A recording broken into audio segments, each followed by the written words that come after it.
السلام علیکم ورحمۃ اللہ۔ بسم اللہ الرحمن الرحیم۔ آج 8 فروری ہے اور پچھلے سال جو 8 فروری کو الیکشن ہوئے تھے ان کو آج پورا سال ہونے کو ہے۔ پی ٹی آئی اس سلسلے میں یوم سیاہ منا رہی ہے اور حالات یہ ہیں کہ پنجاب اور بلوچستان میں 15 دن کے لیے دفعہ 144 نافذ ہے۔ کسی طرح کی ریلی نہیں کر سکتے، کسی طرح کا احتجاج نہیں کر سکتے، کوئی بول نہیں سکتا، کوئی 4 بندے اکٹھے نہیں ہو سکتے۔ اور خواجہ آصف صاحب فرما رہے ہیں کہ دم ہے، ہمت ہے تو پنجاب میں آ کے جلسہ کرو۔ یہ ایک جمہوری ریاست کے انداز گفتگو نہیں ہے۔ تو بہرحال سیکرٹری جنرل جو ہیں سلمان اکرم راجہ، انہوں نے کہا ہے کہ پی ٹی آئی کے جو سیکرٹری جنرل ہیں سلمان اکرم راجہ، انہوں نے کہا ہے کہ ہمارا جو ہے سال پورا ہوا ہے 8 فروری کا اور ہم یہ دن منائیں گے ضرور یوم سیاہ کے طور پر، لیکن اس دن پہ ہمیں کسی طرح کا ٹکراؤ اور کوئی انتشار کا ہمارا ارادہ نہیں ہے۔ اور پھر انہوں نے کہا کہ یہ جلسہ جو ہے صرف ثوابی میں ہوگا اور باقی جو یو سی اور تحصیل کی سطح پہ احتجاج کیا جائے گا۔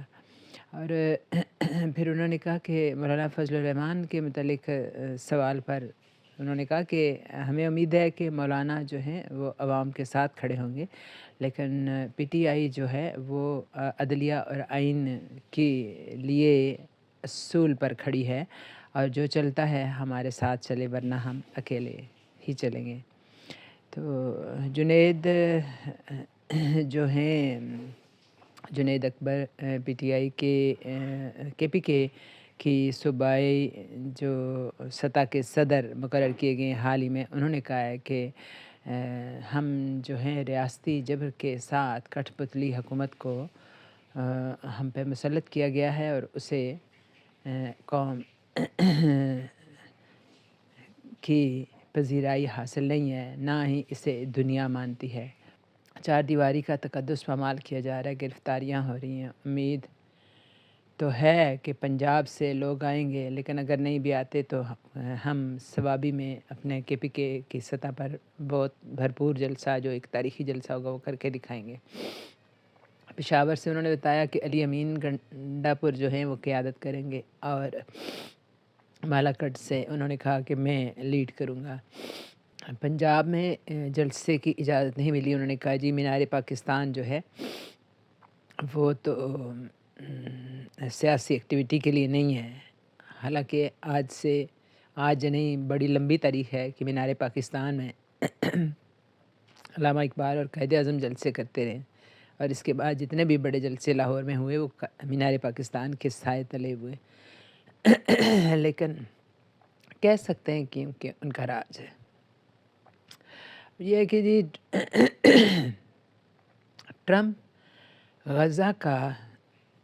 ٹرمپ نے یہ کہا ہے کہ انہیں غزہ کا کنٹرول سنبھالنے میں کوئی جلدی نہیں۔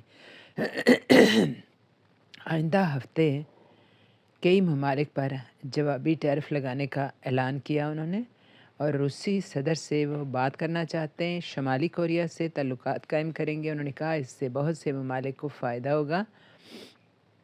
اور ایک اور خبر ہے جی کہ 4 ججز نے سپریم کورٹ کے چیف جسٹس یحییٰ افریدی کو خط لکھا ہے اور انہوں نے کہا ہے کہ نئے ججز کی تقرری کو روکا جائے اور 10 فروری کو جوڈیشل کمیشن کا جو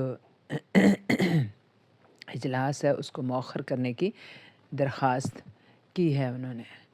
اور انہوں نے کہا کہ ایک جج 15ویں نمبر پر تھا، وہ سپریم کورٹ کے لیے اہل کیسے ہو گیا؟ آئینی ترمیم کیس کی آئندہ سماعت سے قبل ہی نئے ججز کی تعیناتی کے لیے جلد بازی میں بلایا گیا اجلاس ٹھیک نہیں، اور آئینی ترمیم کیس زیر سماعت ہے اس کے فیصلے تک ججز کی تعیناتی کو روکا جائے، اور 26ویں آئینی ترمیم کیس اسی ترمیم کے نتیجے میں آنے والا یا بننے والا آئینی بینچ سن رہا ہے، اس کو فل بینچ سنے۔ اور انہوں نے کہا کہ ہم جاننا چاہتے ہیں کہ کس کے ایجنڈے پر عدالت کی تذلیل ہو رہی ہے۔ جسٹس بابر ستار نے چیف جسٹس عامر فاروق کو بھی خط لکھا اور انہوں نے کہا کہ ٹرانسفر ججز کی سینیارٹی لسٹ جاری کرنے پر تحفظ کا اظہار ہے، اور ہائی کورٹ ایڈمنسٹریشن کمیٹی کی تبدیلی کو بھی انہوں نے غیر آئینی قرار دیا۔ اور انہوں نے کہا کہ ان ججز نے حلف نہیں اٹھایا، یوں وہ اپنی ڈیوٹی شروع نہیں کر سکتے۔ ان ججز کو حلف کے بغیر جوڈیشل اور انتظامی لحاظ سے اسلام آباد ہائی کورٹ کا جج نہیں کہا جا سکتا۔ پتن کی رپورٹ 8 فروری کے الیکشن میں ہیرا پھیری اور جبر کے نئے ذرائع اختیار کیے گئے۔ انہوں نے بتایا کہ 68 ذرائع اختیار کیے گئے، اور الیکشن کمیشن نے اس رپورٹ کو من گھڑت قرار دیا اور کہا کہ ہم بغیر دباؤ کے کام کرتے رہیں گے۔ بلوچستان پنجاب میں دفعہ 144 نافذ کر دی گئی ہے اور ہر طرح کے جلسے جلوس پر پابندی ہے۔ یہ ہیں جی آج کے حالات۔ تو اللہ تعالیٰ ملک میں امن قائم رکھے اور کچھ بہتری بھی لائے، جمہوریت لائے، لوگوں کی حکومت ہو، کچھ اسلام کے ضابطے ہوں، کچھ اللہ رسول کا ڈر ہو، تو ہم بھی کوئی نئی آزادی کی صبح دیکھیں، ہم بھی خوشحالی دیکھیں، ہمارے ملک کے بھی فیصلے خود اپنے عوام کے منتخب نمائندے کریں، تو پھر انشاءاللہ امن آئے گا انشاءاللہ۔ پیکا ایکٹ کے بارے میں حامد میر نے کہا کہ کہتے ہیں کہ یہ عمران خان کے دور میں بھی بنا تھا، لیکن جو صحافی ہیں وہ پٹیشن لے کے گئے، اور اس وقت اطہر من اللہ تھے چیف جسٹس، تو انہوں نے اس کے کچھ حصے کو فوری طور پر کالعدم قرار دیا، اور پھر چند ہفتوں کی مزید جب پٹیشن ہوئی تو اس ایکٹ کو پوری طرح سے ریورس کر دیا گیا تھا۔ تو یعنی پھر بھی ایک جمہوریت تو تھی نا، کہ یعنی حکومت نے سمجھی ایک بات ٹھیک، لیکن جب اس پہ بحث ہوئی اور سمجھا گیا، اس کو پھر بحث کی اجازت دی گئی اور سمجھا گیا کہ ٹھیک ہے نہیں ہے یہ، تو اس کو واپس لے لیا گیا۔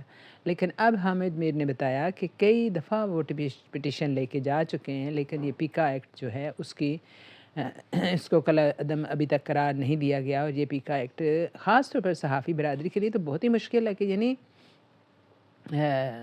کچھ وہ تو ہمیشہ ظاہر تنقید کریں گے، حکومت پہ تنقید کریں گے، عدلیہ پہ کریں گے، فوج پہ کریں گے، یہی ان کا کام ہے۔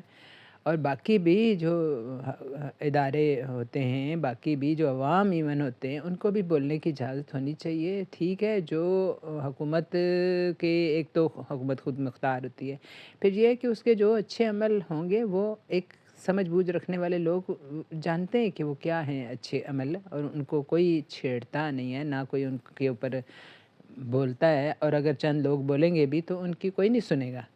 یہ حکومت کو اعتماد ہونا چاہیے۔